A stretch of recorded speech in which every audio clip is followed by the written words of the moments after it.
Alors bonjour à tous, j'espère que vous allez bien. Aujourd'hui nous sommes là pour vous présenter le protocole LDAP Kerberos et quelques configurations sur le pare-feu OpenSense. Alors le travail sera divisé en trois parties. La partie LDAP, je vais vous présenter la partie LDAP et les configurations d'installation et tout. Isaac il fera la partie Kerberos et Latif il fera la partie OpenSense, c'est-à-dire les règles de configuration et autres. Alors tout d'abord, permettez-moi de vous présenter le protocole LDAP. Le protocole LDAP est un protocole de communication standard utilisé pour gérer et accéder à un annuaire de données. Il est couramment utilisé pour centraliser les informations d'authentification, d'autorisation, telles que les utilisateurs, les groupes et les services dans un environnement réseau. Maintenant, passons à l'installation du serveur LDAP sur Ubuntu. Alors ici, comme vous voyez, nous avons utilisé Ubuntu pour notre serveur, c'est-à-dire Ubuntu Server, la version 22.04. Pour la machine cliente, nous avons utilisé Kali Linux pour les deux machines clientes. Donc l'une doit se connecter avec le protocole LDAP et l'autre doit se connecter avec le protocole Kerberos.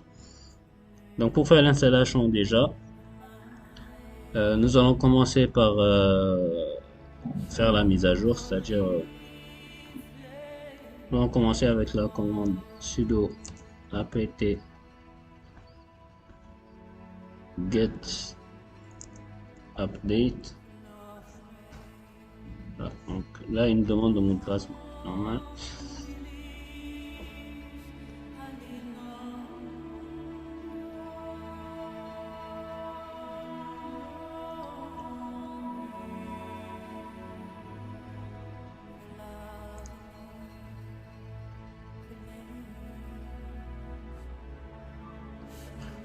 Très bien.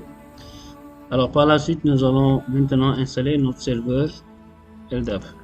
Donc on va faire la commande sudo apt get install slapd LDAP. On va mettre du 6 utils.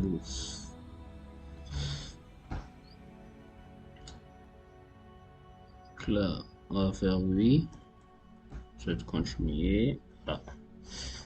Là, il me demande un mot de passe pour l'administrateur. On va mettre un mot de passe très facile, comme ça on va pas oublier. On va mettre test. On va mettre test. Voilà. Donc là, on va dire OK. Voilà. Donc le serveur, c'est bien installé. Donc pour faire la configuration, nous allons faire sudo dpkg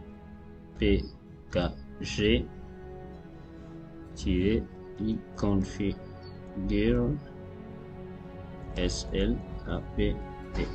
Voilà. Configuration LDAPS. Voilà. Donc pour le nom de domaine, nous allons choisir Munja Lab. On va dire point local. Je pense que c'est plus simple. Alors pour le nom de l'entité, bon, nous allons mettre Munja Lab. Là pour le mot de passe, on va mettre le même mot de passe pour ne pas sûrement l'oublier. Donc faut-il supprimer les paquets non, déplacer là sur une base de données, on va mettre non aussi. Voilà. Donc voilà, nous avons bien terminé notre configuration. Alors par la suite, nous allons voir si notre serveur fonctionne normalement. Excusez-moi, on va mettre avec la commande sudo système ctl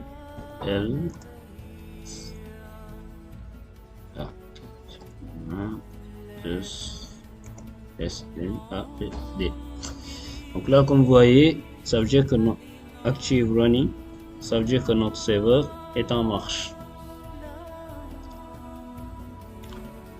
Maintenant que notre serveur s'est bien installé, nous allons commencer par ajouter les groupes ainsi que les utilisateurs. Donc pour créer un groupe, nous allons mettre sudo add group. Donc on va mettre le nom du groupe, par exemple disons finance. Voilà. Donc le groupe a été bien ajouté.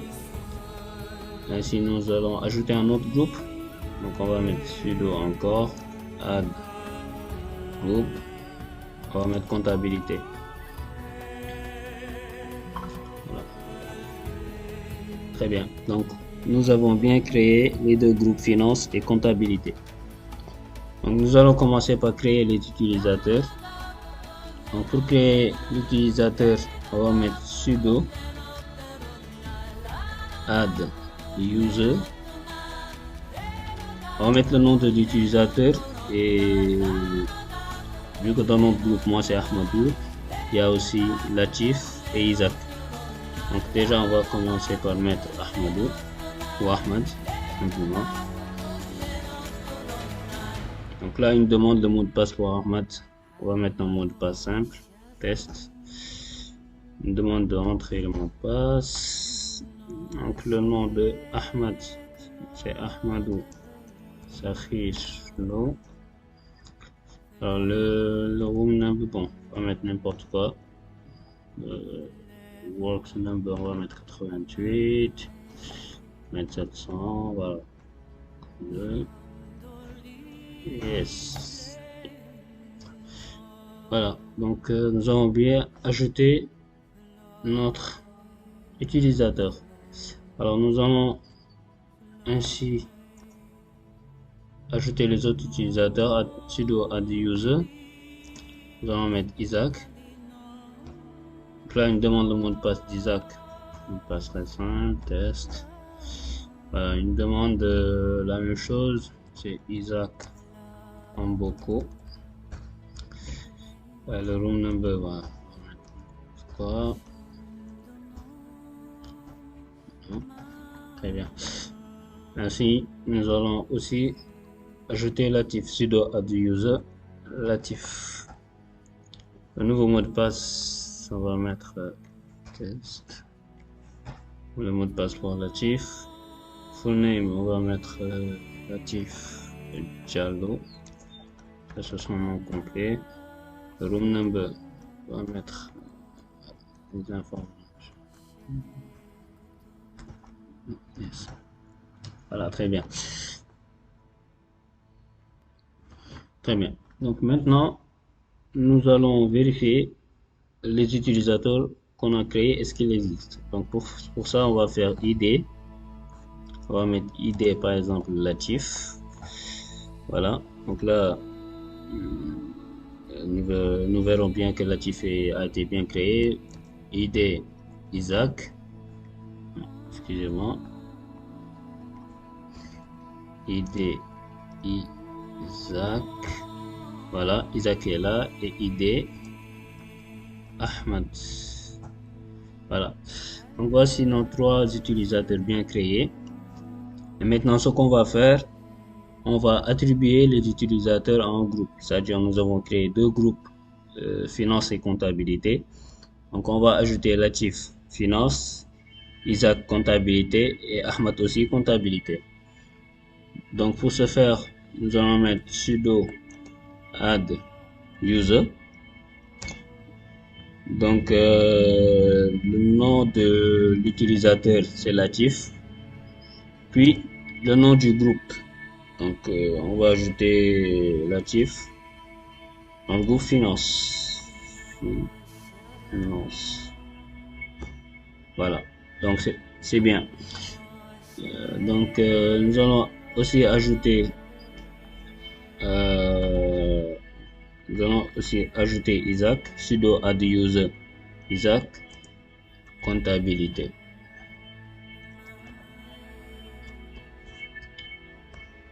Voilà, c'est fait. Et sudo add user Ahmad. Lui aussi, on va l'ajouter sur comptabilité. Voilà. Donc pour vérifier si c'est bien réussi, nous allons faire ID Isaac. ID le nom de l'utilisateur pour voir s'il a été bien ajouté quoi. Donc là comme vous voyez Isaac, il est ajouté dans le groupe comptabilité. Si on fait la même chose par exemple pour Latif, nous verrons que Latif est dans le groupe finance. Ici on fait la même chose pour Ahmad. Voilà. Ahmad est dans le groupe comptabilité. Voilà, donc maintenant que nous avons bien créé nos utilisateurs ainsi que les groupes, donc par la suite, nous allons essayer de se connecter par exemple depuis la machine cliente pour voir si la connexion passe. Déjà avant de faire ça, nous allons vérifier l'adresse IP de notre serveur. Donc là, si je vois bien, on est sur 192.168.16.130. Donc là, depuis la machine cliente,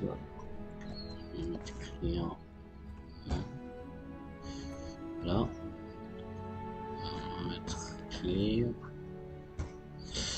Donc, on va essayer de voir si la machine cliente parvient à se connecter ou à pinguer le réseau en quelque sorte.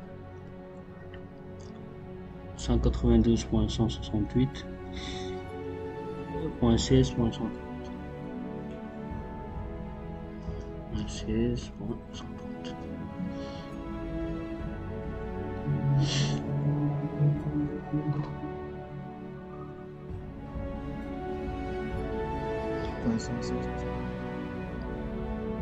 Excusez-moi, là je m'étais trompé.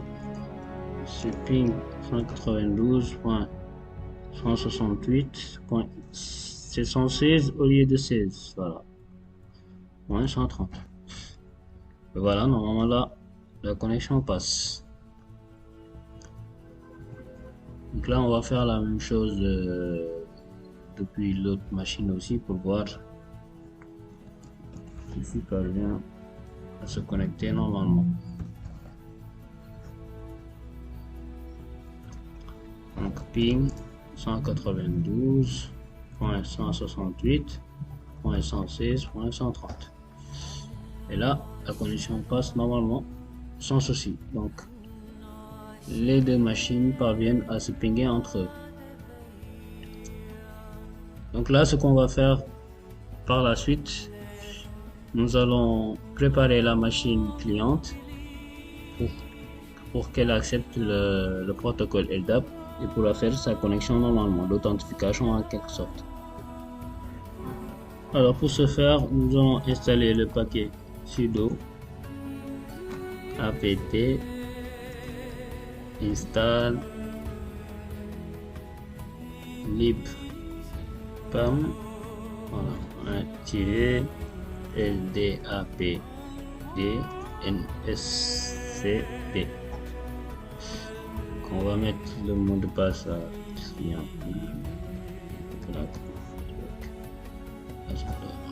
Voilà, très bien. On continue. Voilà, donc le paquet est en train d'installer.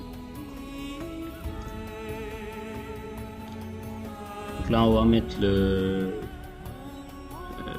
l'adresse IP du serveur LDAP. 192.168.116.130. Donc le domaine c'est DC Ninjalab.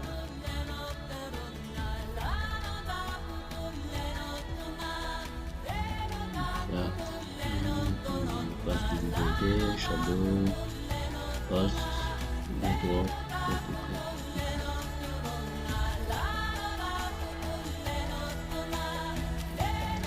voilà, la configuration s'est bien passée. Donc maintenant nous allons redémarrer pour prendre en compte les modifications. Dans le système CTL, restart, NSCD. Voilà. Donc maintenant par la suite, nous allons tester la connexion des utilisateurs qu'on a créés depuis le serveur. Donc les utilisateurs tels que Latif, Isaac et Ahmed. Donc pour ce faire, nous allons faire la commande SSH. On va mettre le nom d'utilisateur, par exemple Latif. On va mettre arrobase l'adresse IP du serveur. On va mettre 192.168.116.130. Donc là, il me dit contenu yes. Donc là, il me demande le mot de passe de Latif. Test. Voilà. Maintenant, la connexion est réussie. L'authentification est réussie sans souci. Maintenant là, nous allons déconnecter de Latif. Donc là, maintenant, on va essayer de se connecter avec Isaac. Le nom d'utilisateur, arrobase l'adresse IP du serveur 168.116.130. Nous demande le mot de passe d'Isaac. Voilà, Isaac aussi parvient à se connecter sans souci. Nous allons déconnecter et essayer de se connecter avec Ahmed. On va mettre SSH Ahmed arobase l'adresse IP du serveur 168.116.130. Donc là, il demande le mot de passe d'Ahmed. Voilà, Ahmed aussi parvient à se connecter sans souci, et normalement.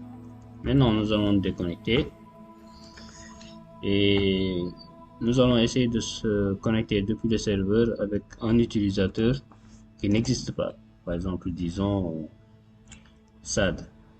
On va mettre SAD arobase 192.168.116.130. Donc là, il me demande le mot de passe de SAD, même si ça n'existe pas. Voilà. Et là, comme vous voyez, il y a une erreur. La permission est denied. Donc là. Voilà. Donc, c'était ça. Donc, par la suite, avant de quitter, je vais essayer d'éteindre le serveur pour voir si on pourra se connecter même avec les utilisateurs qu'on a créés. Donc là, sur le serveur, on va essayer d'éteindre le serveur. On va faire power off. Donc là, on va essayer de se connecter depuis la machine cliente avec le serveur éteint. Donc SSH Ahmed arobase 192.168.116.130. Et là, il y a problème parce que la machine cliente ne parvient pas à contacter le serveur parce que le serveur est éteint. Donc là, on va essayer avec les autres. Isaac, la même chose. Et là, on va essayer rapidement de démarrer le serveur pour voir Ubuntu serveur, voir si l'authentification sera réussie. Donc en attendant, nous allons essayer aussi avec Latif, SSH Latif arobase 192.168.116.130. Et là, ça ne passe pas parce que le serveur est éteint. Donc là maintenant, on attend que le serveur démarre. Voilà, on va mettre identifiant. Voilà. Donc, on va retenter la connexion pour voir si ça marche. Donc déjà, on va pinguer pour voir si la connexion passe. 192.168.116.130. Et là, ça passe. Non, nous allons essayer de nous connecter avec un utilisateur existant. SSH, on va mettre relatif arobase 192.168.116.130. Une demande de mot de passe de Latif. Tout à l'heure, il nous a pas demandé le mot de passe parce que le serveur était éteint. Donc, il parvenait même pas à connecter le serveur. Donc là, l'authentification est réussie. Donc, je vous laisse Isaac pour la suite. Il va vous expliquer le protocole LDAP et faire les mêmes manipulations et la configuration. Puis, on termine avec Latif